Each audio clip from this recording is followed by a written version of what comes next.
नमस्कार। स्वागत है आप सभी का। पिछली वीडियो में हमने देखा कि अलंकार को एक नज़र में कैसे पहचान सकते हैं।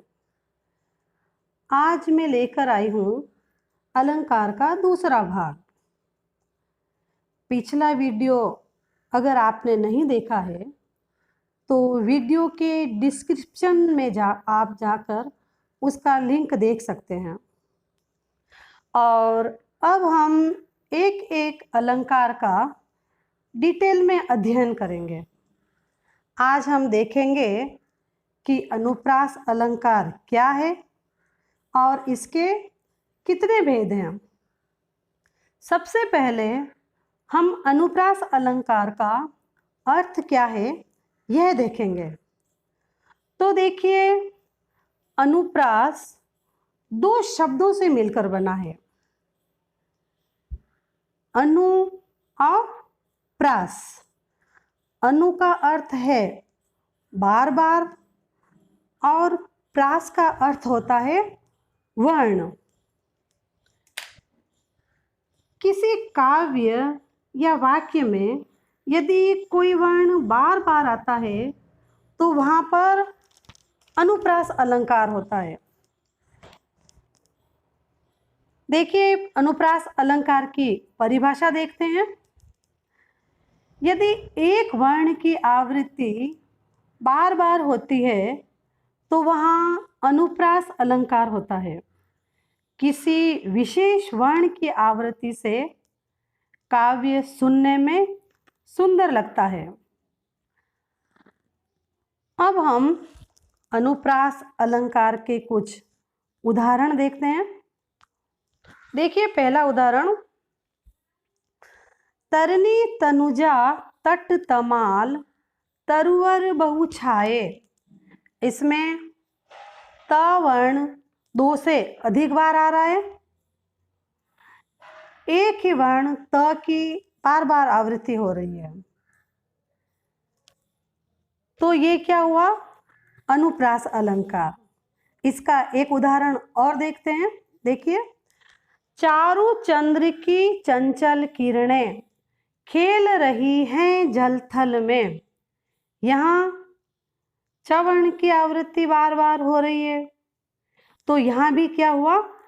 अनुप्रास अलंकार। तो हम क्या कह सकते हैं कि दो या दो से अधिक बार किसी वर्ण की आवृत्ति होती है तो वहाँ क्या होता है? अनुप्रास अलंकार होते हैं। अब हम देखते हैं अनुप्रास अलंकार के मुख्य भेद कितने होते हैं। अनुप्रास अलंकार के मुख्य रूप से 5 भेद होते हैं। ये 5 भेद कौन कौन से होते हैं? पहला छेकानुप्रास, दूसरा वृत्त्यानुप्रास, तीसरा लाटानुप्रास, चौथा श्रुत्यानुप्रास और पांचवा अंत्यानुप्रास। ये हुए अनुप्रास अलंकार के 5 भेद। अब हम चर्चा करेंगे अनुप्रास अलंकार के भेद पर। एक एक अलंकार के अनुप्रास अलंकार का भेद ही उसके ऊपर हम डिटेल से समझेंगे। पहला भेद क्या है? छेकानुप्रास। इसमें एक वर्ण या वर्ण समूह की आवृत्ति एक बार होती है, यानी छेकानुप्रास में किसी एक वर्ण या वर्ण समूह की एक ही बार आवृत्ति होती है, वहां पर छेकानुप्रास होता है। उदाहरण देखिए, मोहिनी मूरत सांवरी सूरत नैना बने विशाल। इस पंक्ति में देखिए म, स और ब वर्णों की आवृत्ति हो रही है। इसका एक उदाहरण और देखते हैं। इस करुणा कलित हृदय में अब विकल रागिनी बजती। यहाँ पर क वर्ण की आवृत्ति हो रही है। एक ही बार क वर्ण की आवृत्ति करुणा में क है और कलित में क है। आवृत्ति यहाँ पर क वर्ण की एक ही बार हुई है, अतः ये क्या है, 6 का अनुप्रास अलंकार। अब हम आते हैं अगले भेद पर, वृत्यानुप्रास। वृत्यानुप्रास किसे कहते हैं? देखिए, जहां वाक्य में किसी एक या अनेक वर्णों की आवृत्ति एक से अधिक बार हो तो वहां पर क्या होता है, वृत्यानुप्रास अलंकार होता है। इसका उदाहरण देखते हैं। तरनी तनुजा तट तमाल तरुवर बहुछाए। यहाँ पर देखें, तरनी, तनुजा, तट, तमाल, तरुवर, इन शब्दों में ता वर्ण की एक से अधिक बार आवृत्ति हुई है ना। तो यहाँ क्या हुआ, वृत्यानुप्रास। एक उदाहरण और देखते हैं। भव्य भावों में भयानक भावना भरना नहीं। इस पंक्ति में भ वर्ण की अनेक बार आवृत्ति हुई है। अब देखते हैं हम अनुप्रास अलंकार का अगला भेद कौन सा है। अगला भेद है लाटानुप्रास। लाटानुप्रास अलंकार की पहचान है, एक शब्द या वाक्य खंड की आवृत्ति अनेक बार हो परंतु अन्वय प्रत्येक बार भिन्न हो, वहां पर क्या होता है, लाटानुप्रास होता है। इसका उदाहरण देखिए। पूत सपूत तो क्यों धन संचय, पूत कपूत तो क्यों धन संचय। यहाँ पूत, तो, क्यों, धन और संचय, ये शब्द 2 बार आए हैं। प्रथम बार सबका तात्पर्य सपूत के साथ है और दूसरी बार कपूत के साथ है।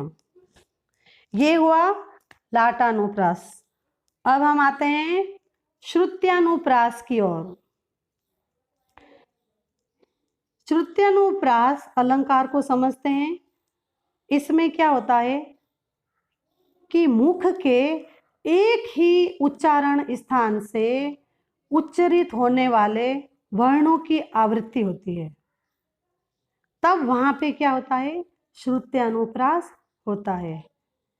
श्रुत्यानुप्रास में मुख के एक ही उच्चारण स्थान से जो वर्ण निकलते हैं उस वर्ण की अगर आवृत्ति होती है तो वहां पर श्रुत्यानुप्रास होता है। जैसे देखिए, उच्चारण स्थान देखते हैं हम। उच्चारण स्थान इस प्रकार है। कंठ्य, कंठ से उच्चारण होने वाले वर्ण हैं अ, आ, क, ख, ग, घ, अंग। तालव्य स्थान से उच्चारित होने वाले वर्ण कौन से हैं, देखिए, ई, ई, च, छ, ज, झ, य, य और श। ये तालव्य स्थान से उच्चारित होने वाले वर्ण। अब हम देखते हैं मूर्धन्य स्थान से उच्चारित होने वाले वर्ण कौन कौन से हैं।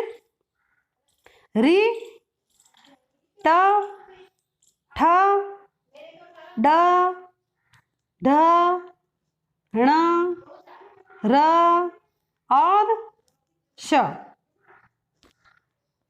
अब दंत्य स्थान से उच्चारित होने वाले वर्ण कौन कौन से हैं, ये त, थ, द, ध, न, स और ल।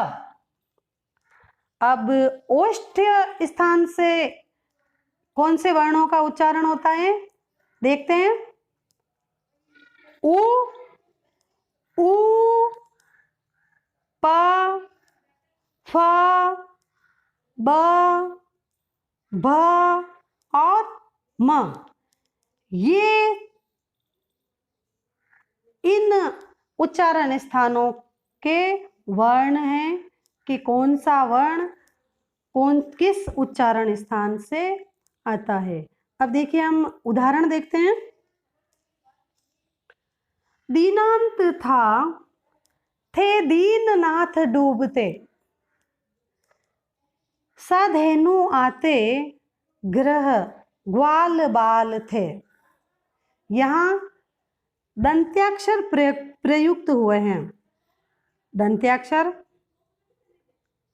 द, थ, न, ये सभी दंत्याक्षर हैं। एक उदाहरण और देखते हैं। तुलसीदास सीदत निस दिन, देखत ने तुम्हारी निठुराई। यहाँ पर भी दंत्याक्षर प्रयुक्त हुए हैं। अब हम अनुप्रास का अगला अलंकार देखते हैं। यह है अंत्यानुप्रास। जब छंद की प्रत्येक पंक्ति के अंतिम वर्ण या वर्णों में समान वर्णों के कारण तुकांतता बनती हो तो वहां पर क्या होता है, अंत्यानुप्रास अलंकार होता है। इसमें क्या होता है, पंक्ति के अंतिम वर्ण है, वो अंतिम वर्ण तुकांतता उसमें तुकांतता दिखाई देती है, और वो तुकांतता जब बनती है तो वहां पर अंत्यानुप्रास अलंकार होता है। इसका उदाहरण देखते हैं। बुंदेले हर बोलों के मुँह, हमने सुनी कहानी थी, खूब लड़ी मर्दानी, वह तो झांसी वाली रानी थी।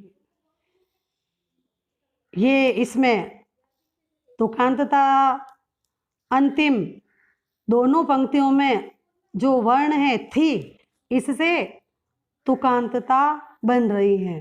तो ये तुकांतता के कारण क्या हुआ, अंत्यानुप्रास अलंकार हुआ। इसका एक उदाहरण और देखिए। रघुकुल रीत सदा चली आई, प्राण जाए पर वचन न जाई।